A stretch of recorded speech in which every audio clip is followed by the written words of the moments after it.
buenos días. Vamos a continuar con las cápsulas y momentos para entender cuáles son las principales formas de normar la conducta humana.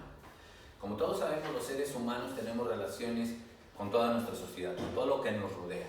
Y son diferentes tipos de relaciones. Entonces, hay normas, ¿sí?, y reglas para regular este tipo de conductas y relaciones que tenemos los hombres que viven en sociedad. Y hay unos otros que norman toda regla de conducta de carácter obligatorio no, en un sentido amplio, o toda regla de conducta que impone deberes, ¿sí?, pero concede facultades.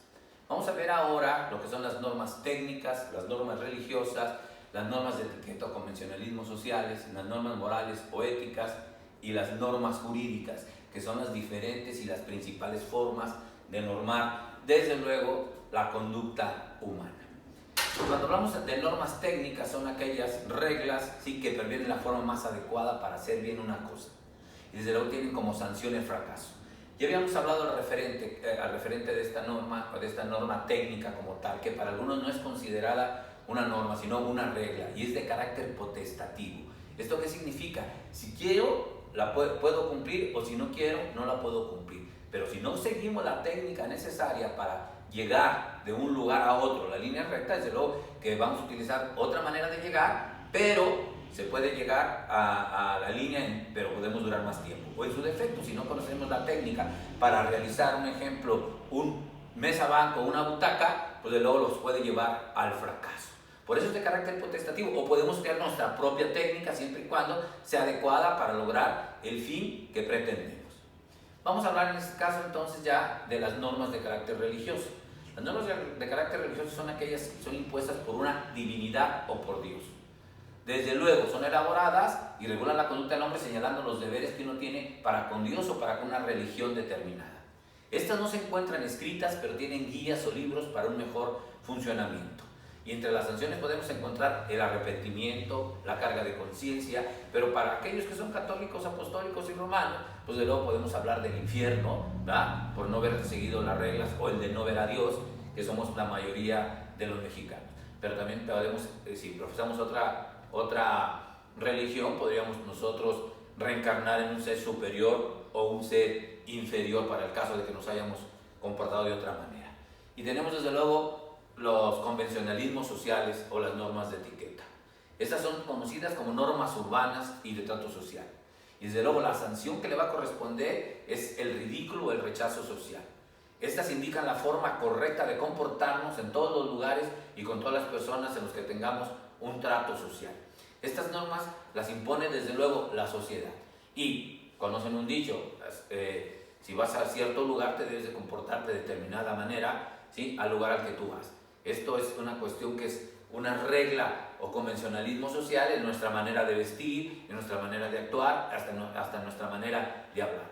No podemos nosotros en un momento dado confundir los convencionalismos sociales con el derecho, que son otras cosas completamente diferentes, como lo vamos a ver en su oportunidad en las situaciones específicas. Y vamos a hablar de las normas morales. Las normas morales, o también llamadas normas éticas, son las que rigen el comportamiento, ¿sí?, para convertirlo en un comportamiento consciente y desinteresado hacia el bienestar y el mejoramiento social. Garantizan fines individuales que pueden no generalizarse y cuando se adoptan la forma prescrita por el propio sistema de derecho se convierten en normas jurídicas. Se ha tratado de lograr y poder diferenciar lo que es la moral y el derecho, y lo vamos a ver cuando veamos las características de todas y cada una de las normas, pero ¿a qué nos referimos como norma moral o norma ética? ¿No? ¿Cómo podemos diferenciar lo bueno de lo malo? Esto es importante y tenemos que manejarlo. Y para esto hay doctrinas que Maimonides ha podido diferenciar entre una norma moral y una norma jurídica, como lo vamos a ver más adelante. Pero ¿qué es la moral? ¿Cómo actuamos nosotros? ¿No? Cuando hablamos de una conducta interna o de valores que nos enseñan nuestra familia, que ahí es donde los conseguimos, o desde luego en la sociedad, cómo nos portamos. O sea, este comportamiento, esta moralidad con la que comportamos es con la moral de una sociedad determinada. Y desde luego tenemos algunas situaciones específicas para tal efecto. Tendríamos que ver entonces nosotros lo que viene siendo la norma jurídica. Estas son conocidas como leyes, son reglas de conducta social obligatorias en las cuales el Estado puede emplear la fuerza pública para su cumplimiento. Y estas se encuentran, desde luego, en los códigos, en los reglamentos, y tienen diversas sanciones que pueden tener desde una multa, desde luego porque hay sanciones de carácter penal, administrativo como tales, ¿sí? Y desde luego pueden corresponder según la norma o la infracción que hayamos nosotros realizado a las normas. ¿Qué características tienen estas normas? Y podemos ver que las normas pueden ser unilaterales, bilaterales, coercibles o incoercibles, interiores o exteriores, heterónomas o autónomas. Estas son las características que deben tener las normas, mas no significa que todas las normas tengan estas características. Podemos ver nosotros que las normas religiosas son heterónomas porque las impone un tercero diferente al destinatario de la norma. Esto significa la heteronomía. En este caso, las normas religiosas, ¿sí?, son impuestas por la religión o por una divinidad. Son incoercibles en virtud de que no me pueden obligar con la fuerza a su cumplimiento. Únicamente la sanción que vamos a tener es un remordimiento. Son internas porque regulan mi conducta interna como tal, ¿sí? Salen del interior, es una autorregulación o una autolegislación. Y son unilaterales porque no tenemos frente a nosotros quien nos obligue a su cumplimiento y desde luego que nos impone deberes. Las normas morales son autónomas, unilaterales, incoercibles e interiores. ¿Por qué son autónomas? Porque decíamos nosotros que hay una autonomía referente, son impuestas por nosotros mismos para regular nuestra conducta desde el interior hacia el exterior, y algunas de las veces estas normas se manifiestan como tales en nuestra sociedad. Estas normas nos sirven tanto para regular nuestra conducta que muchas de las veces no realizamos con determinada conducta porque va en contra de nuestra moral o la moral del grupo social al cual pertenecemos. Son unilaterales porque nos imponen deberes como tales y son incoercibles porque no hay una fuerza externa que nos obligue a su cumplimiento, y desde luego son internas porque decíamos que es una autolegislación, una autorregulación de nuestra conducta. ¿Qué diferencia tienen las normas morales de las normas jurídicas? Las normas jurídicas son heterónomas, fíjense la diferencia. Las normas morales eran autónomas porque era nuestra autolegislación, las imponíamos nosotros. En cambio las jurídicas son heterónomas porque nos las impone el Estado como tal, y desde luego son bilaterales porque nos imponen deberes, pero nos conceden derechos para tal efecto. Son externas porque regulan la conducta externa de los seres humanos para tal efecto, y desde luego son coercibles porque frente a nosotros el Estado nos puede obligar a su cumplimiento, aún utilizando la fuerza del propio Estado para obligarnos a ese cumplimiento o imponer la sanción. Y tenemos lo que vienen siendo los convencionalismos sociales, y los convencionalismos sociales son heterónomos porque nos los impone nuestra sociedad, son unilaterales porque nos imponen deberes, ¿sí?, y son incoercibles ya que no hay nadie que nos obligue a su cumplimiento, y son externas porque regulan una conducta externa de todos y cada uno de nosotros. Desde luego, esto nos trae como consecuencia un equilibrio en las relaciones sociales y vivimos con tranquilidad entre todos y cada uno de nosotros. El derecho es un producto social. ¿O por qué el derecho es un producto social? Tenemos que entender que el ser humano, ¿sí?, es desde luego gregario por naturaleza, siempre ha nacido en sociedad, y por lo tanto el derecho como tal constituye el medio porque la sociedad o el grupo en el poder y su organización estatal expresan un sistema de valores que las normas jurídicas realizan a través del orden, la seguridad y la igualdad jurídica. Imagínense ustedes una sociedad sin reglas, ¿sí?, para poder regular sus relaciones sociales. Esta situación nos trae como consecuencia que el derecho es un producto de la cultura y un producto, ¿sí?, de la sociedad. ¿A qué nos referimos cuando hablamos de la cultura? Hablamos de la cultura como un quehacer humano, todo lo que realizan los seres humanos. Por lo tanto, el derecho está creado en virtud de la cultura de los hombres, por producto de ser un ser gregario, un ser cultural. Eso nos va a permitir hablar entonces el gran situación que tenemos, o la gran pregunta que se hacen los autores a lo referente de las diferentes acepciones de la palabra derecho o qué es el derecho. Y ciertamente que no se ponen de acuerdo para hablar con un solo concepto, una sola definición de lo que es el derecho.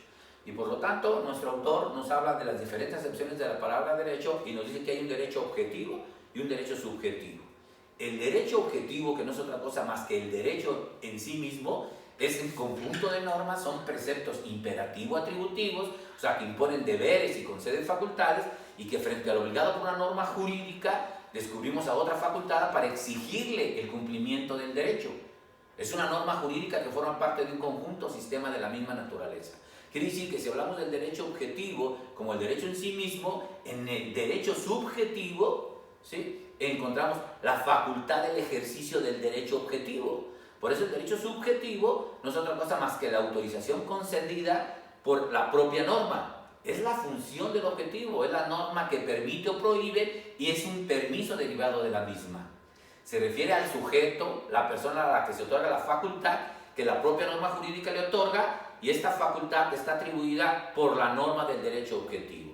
Quiere decir que el derecho objetivo y subjetivo, ¿sí?, trabajan en una simbiosis. No podemos hablar de uno sin el otro, ya que el derecho objetivo, hacer el derecho en sí mismo, aquel que se encuentra debidamente codificado, aquel que se encuentra en las leyes, en los reglamentos, no tendría ninguna razón de ser si no tenemos la facultad de su ejercicio, o sea, de que se nos restablezca en nuestro propio derecho.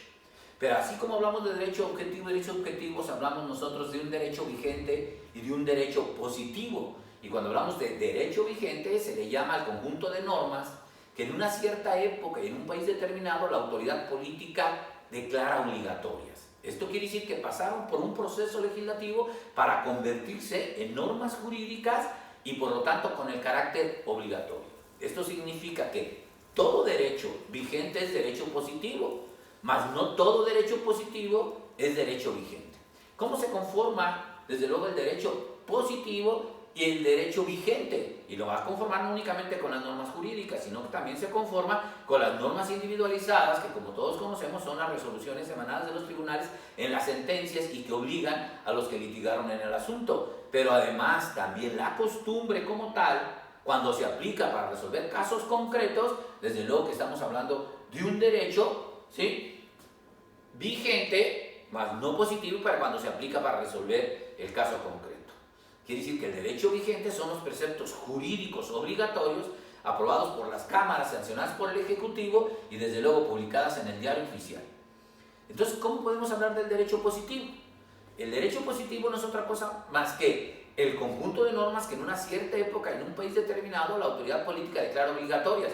Y desde luego que me van a decir ustedes el por qué en esta situación, ¿sí?, tenemos que es el mismo concepto. Lo que ocurre es que el derecho positivo, ¿sí?, el derecho positivo es todas aquellas reglas que han pasado por el proceso legislativo, más puede estar vigente o no estar vigente por una situación muy específica. Vamos a pensar que una norma en este momento es un derecho vigente y por lo tanto es derecho vigente y positivo, pero llegó una norma contraria o fue derogada por otra ley. Y por lo tanto, al ser derogada, pasó a ser derecho positivo, mas no vigente. La positividad es un hecho que estriba en la observancia de cualquier precepto, vigente o no vigente. No confundir derecho positivo con positividad. Positividad implica, ¿sí?, la observancia del precepto, pero hay que tomar en cuenta algo muy importante. Su no observancia no le quita la validez a la norma. Por eso, cuando hablamos de derecho positivo, estamos hablando de normas creadas de acuerdo con los procedimientos previamente establecidos. En este caso se le denomina proceso legislativo, ¿sí?, por una autoridad competente que en un momento y lugar histórico determinado, y el cual nos va a otorgar facultades o prerrogativas en relación a quien se dirige. Hay que separar la positividad y la validez formal. No puede admitirse una relación de este tipo en todos los sistemas jurídicos existentes. Por eso, cuando hablamos de derecho positivo, estamos hablando de un derecho que, además de que ha pasado por el procedimiento legislativo, tiene una diferencia con el derecho natural, ¿sí?, que se hace consistir en el distinto fundamento de su validez. Ya que el derecho natural es el derecho intrínsecamente justo para algunos, ¿no? Y por lo tanto existe a un lado o encima del derecho positivo. Entonces, el derecho natural vale por sí mismo sin tomar en consideración la justicia o injusticia de su contenido. Y el derecho natural son normas cuyo valor no depende de los elementos intrínsecos. El derecho natural está intrínsecamente con el hombre por el sencillo hecho de serlo, ¿no? Y en cambio la validez del derecho positivo se va a encontrar condicionada por la concurrencia de ciertos requisitos que determinan su vigencia, como pasar por un proceso legislativo. Y el derecho natural, desde luego, muchas de las veces no es necesario que pase por el proceso legislativo para que sea plenamente válido y que lo tengamos como tal. Entonces, el derecho positivo es un producto convencional y contingente. No necesitamos el reconocimiento del Estado para que exista como tal, ¿no? El derecho natural existe, aún así no esté reconocido, porque no nos lo puede otorgar como tal. Pues muchísimas gracias. Vamos.